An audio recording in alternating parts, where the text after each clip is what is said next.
Alors une petite vidéo GeoGebra simplement pour vous montrer comment on pouvait faire la figure, hein, utiliser GeoGebra de façon efficace. Alors on vous donne donc un triangle ABC, vous savez que AB, je vais vous remettre l'énoncé ici, donc vous savez que la distance entre les stations A et B est de 10 km, donc on va utiliser comme échelle une unité égale 1 km. Hein. Et la distance entre les stations B et C est de 6 km et l'angle CAB fait 35 degrés.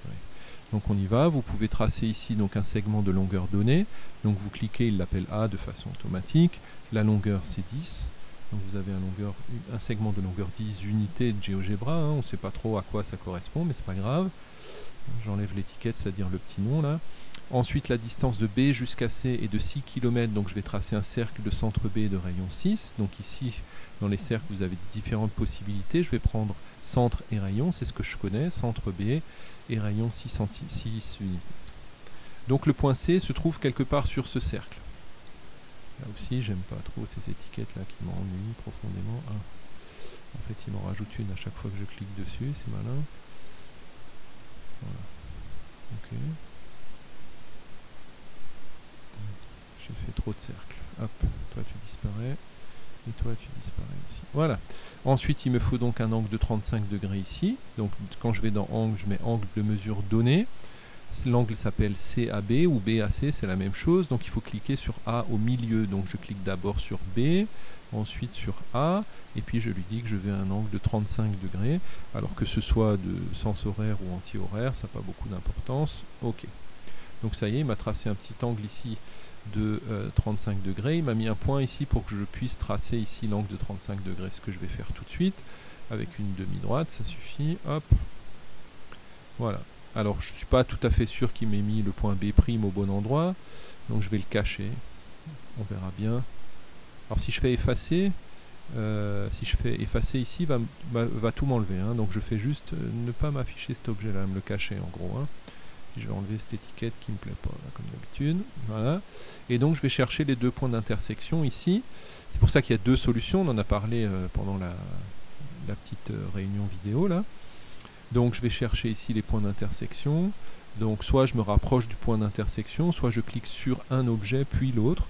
Bon, ici je me rapproche, donc il y a un point d'intersection ici, et il y a un point d'intersection ici que je vais appeler C', hein, parce que ça s'appelle C'. Voilà, donc j'ai deux triangles possibles, hein, le triangle ABC ou le triangle ABC', qui vérifient tous les deux les bonnes conditions. Je vais les tracer, donc le triangle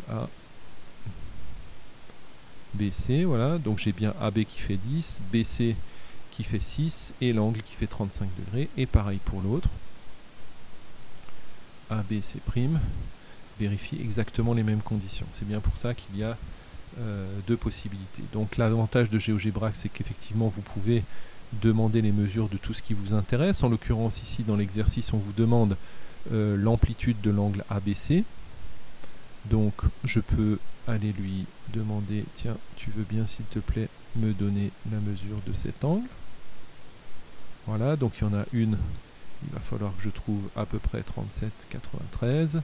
Et pour la deuxième, ici, donc je pars de C', cette fois B. A, voilà, donc je dois trouver environ 72,07. Ensuite, qu'est-ce qu'on vous demande d'autre? On vous demande la distance entre alpha et Charlie. La distance donc entre A et C, c'est donc les longueurs des segments B et B1. Donc vous les avez ici sur le côté. Vous avez le segment B 6,43 et vous avez le segment B1 9,95, qui sont bien sûr des valeurs approchées. Hein. Et pour finir, qu'est-ce qu'on vous demande? On vous demande l'aire du triangle ABC. Donc l'aire du triangle ABC, vous pouvez aussi chercher ici dans les polygones. Donc vous avez un triangle qui s'appelle ici ABC', donc c'est le grand triangle, on vous donne l'aire directement ici. Et il doit y avoir le polygone T1, voilà ici, ABC, on vous donne l'aire directement ici aussi, 1844. Donc vous savez tout ce qu'il vous faut.